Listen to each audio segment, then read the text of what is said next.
दोस्तों ये कहानी कैथरीन नाम की एक लड़की की है जिसकी शादी एक बूढ़े आदमी से करा दी जाती है। लेकिन जब वो आदमी उसकी शारीरिक जरूरतों को पूरा नहीं कर पाता तो कैथरीन को मजबूरन अपने नौकर के साथ संबंध बनाना पड़ता है। कहानी की शुरुआत में हम कैथरीन नाम की एक लड़की को देखते हैं जिसकी शादी अलेक्जेंडर नाम के एक आदमी से हो रही थी। अलेक्जेंडर एज में कैथरीन से बहुत बड़ा था, पर वो शहर के सबसे अमीर आदमी बोरिस का इकलौता बेटा था। अब क्योंकि कैथरीन बहुत गरीब थी इसलिए उसने पैसों के लिए अलेक्जेंडर से शादी कर ली थी। फिर शादी की पहली रात को एना नाम की एक मेड कैथरीन को उसकी नाइट ड्रेस पहनाती है। वो कैथरीन से पूछती है कि क्या तुम नर्वस हो, तो कैथरीन कहती है कि नहीं, मैं ठीक हूँ। फिर थोड़ी देर बाद अलेक्जेंडर सुहागरात मनाने के लिए अपने कमरे में आता है। वो कैथरीन से कहता है कि अब से तुम इसी घर में रहोगी और कभी भी बाहर नहीं जाओगी। पर कैथरीन उसे कहती है कि मुझे बाहर घूमना पसंद है, उससे मुझे ताजी हवा मिलती है। अब इससे पहले कि वो आगे कुछ बोल पाती, अलेक्जेंडर उसे बोलता है कि अपने कपड़े उतारो। कैथरीन भी अपने कपड़े उतार देती है, लेकिन फिर अलेक्जेंडर उसे हाथ तक नहीं लगाता और थोड़ी देर बाद वो सो जाता है।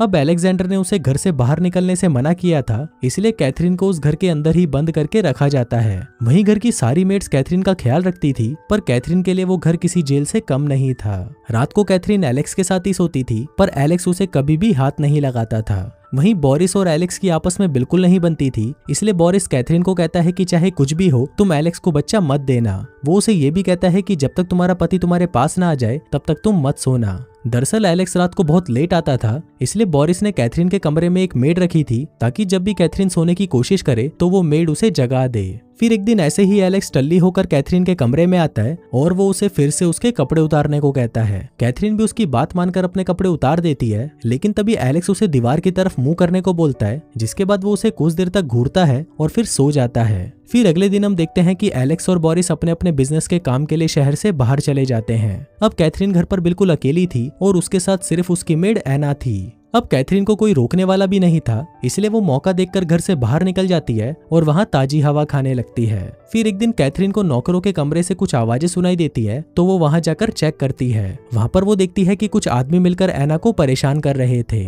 वो सभी उसी घर के ही नौकर थे और उन्होंने एना को ऊपर बांधकर लटकाया हुआ था। तभी उसमें से सैम नाम का एक नौकर कहता है कि हम तो बस एना का वजन चेक कर रहे थे। कैथरीन तुरंत उसे एना को वहां से उतारने को कहती है, लेकिन इसके साथ ही वो खुद भी सैम की तरफ अट्रैक्ट होने लग जाती है। फिर अगले दिन कैथरीन सैम को अपने कमरे में मिलने के लिए बुलाती है, जिसके बाद जब सैम उससे मिलने आता है तो पहले तो कैथरीन उससे डरकर उसे अंदर आने से मना कर देती है और उसे इस घर से जाने के लिए कहती है, पर सैम उसकी बात नहीं सुनता और वो कैथरीन के साथ जबरदस्ती करना शुरू कर देता है। फिर थोड़ी देर बाद कैथरीन को भी ये सब अच्छा लगने लगता है, जिसके बाद वो दोनों वहीं पर ही इंटीमेट हो जाते हैं और इसके साथ ही उन दोनों का अफेयर भी शुरू हो जाता है। फिर अगले दिन जब एना कैथरीन को जगाने के लिए उसके कमरे में आती है तो वो देखती है कि कैथरीन के कपड़े नीचे जमीन पर पड़े हैं और वो बिना कपड़ों के ही सो रही है। एना ये देखकर हैरान हो जाती है, क्योंकि आज से पहले कैथरीन ने ऐसा कभी नहीं किया था। अब एना ये बात चर्च के फादर को बता देती है और फिर अगले दिन फादर कैथरीन के घर पर आकर उसे वार्निंग देने की कोशिश करते हैं, पर कैथरीन वहां से उठकर चली जाती है।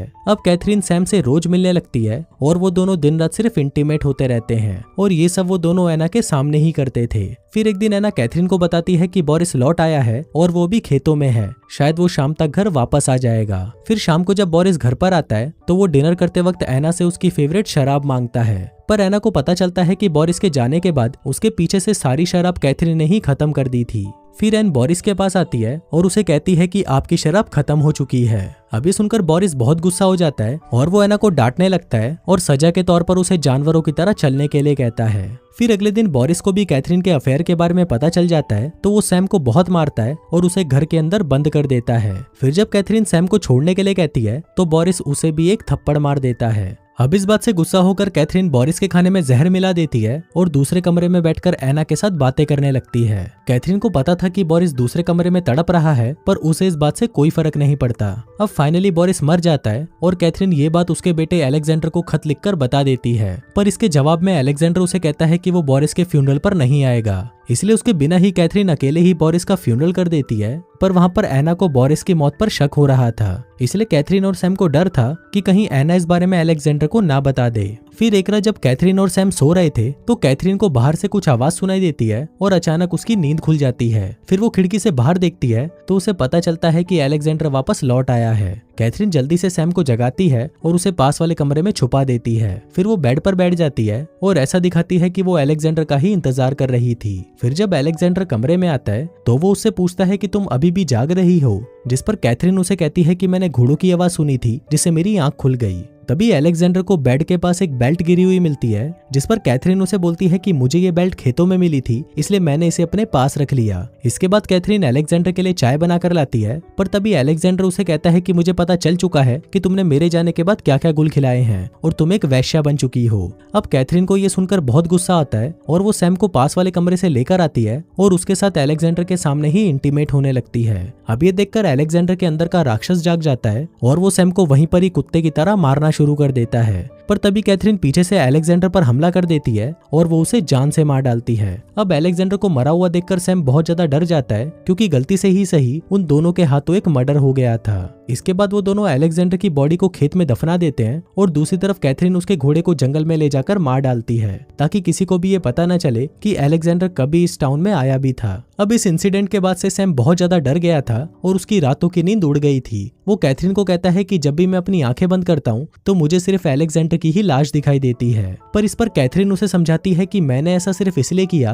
ताकि हम दोनों हमेशा साथ रह सकें। अब इसके बाद से सैम और कैथरीन उस घर में ऐसे रहने लगते हैं जैसे कि वो प्रॉपर्टी उनके बाप की हो। फिर एक दिन हम मारिया नाम की एक औरत को देखते हैं जो कि अपने बेटे जॉन के साथ कैथरीन के घर पर आती है। मारिया कैथरीन को बताती है कि जॉन अलेक्जेंडर का बेटा है। दरअसल मेरी बेटी और अलेक्जेंडर का अफेयर चल रहा था, पर जॉन के जन्म के बाद ही मेरी बेटी की डेथ हो गई। अब क्योंकि अलेक्जेंडर भी मर चुका है इसलिए अब इस प्रॉपर्टी का मालिक मेरा जॉन ही बनेगा। पर इस पर कैथरीन उसे बोलती है कि मेरा पति मरा नहीं, बस वो लापता है। अब इसके बाद कैथरीन को ना चाहते हुए भी उन दोनों को अपने घर पर रखना पड़ता है। पर इस बात से सैम को बहुत बुरा लगता है और वो उसके घर को छोड़कर वापस नौकरों के साथ रहने उनके कमरे में चला जाता है। दूसरी तरफ जब कैथरीन को पता चलता है कि वो प्रेग्नेंट है तो वो ये बात सैम को बताने जाती है, पर सैम ये बात सुनकर गुस्सा हो जाता है और वो कैथरीन को वहां से जाने को कहता है। फिर एक दिन कैथरीन किसी बात से जॉन को डांटने लगती है तो जॉन गुस्सा होकर वहां से भाग जाता है। फिर कुछ देर बाद सैम को जॉन एक झरने के पास बैठा हुआ मिलता है तो वो उसे उठाकर वापस घर ले आता है। वो मारिया से कहता है कि जॉन झरने के पास बैठा था और ठंड से मर रहा था, लेकिन मारिया उल्टा उस पर ही गुस्सा हो जाती है और उसे कहती है कि तुम्हारी इस घर में आने की हिम्मत कैसे हुई। अभी सुनकर सैम चिढ़ जाता है और वहां से चला जाता है। कैथरीन भी सैम के पीछे जाती है और उसे मनाने की कोशिश करती है, पर सैम बहुत जिद्दी होता है और वो कैथरीन से कहता है कि मैं यहाँ से चला जाऊंगा,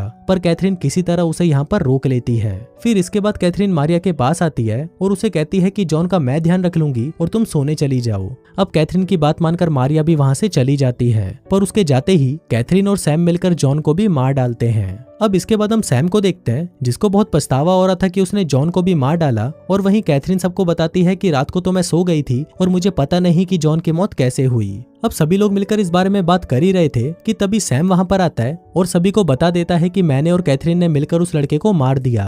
वो सबको ये भी बताता है कि कैथरीन ने ही अलेक्जेंडर और बोरिस को भी मारा है। पर तभी कैथरीन कहती है कि ये आदमी झूठ बोल रहा है और इसने और एना ने मिलकर सबकी हत्या की है। इसके बाद जब एना से इस बारे में पूछा जाता है तो एना चुप रहती है, जिससे सभी को यकीन हो जाता है कि इन दोनों ने ही सबकी हत्या की है। इसके बाद पुलिस उन दोनों को ले जाती है और कैथरीन वहीं पर ही उस प्रॉपर्टी की मालकिन बनकर रहने लगती है। और इसी के साथ ही ये कहानी यहीं खत्म हो जाती है।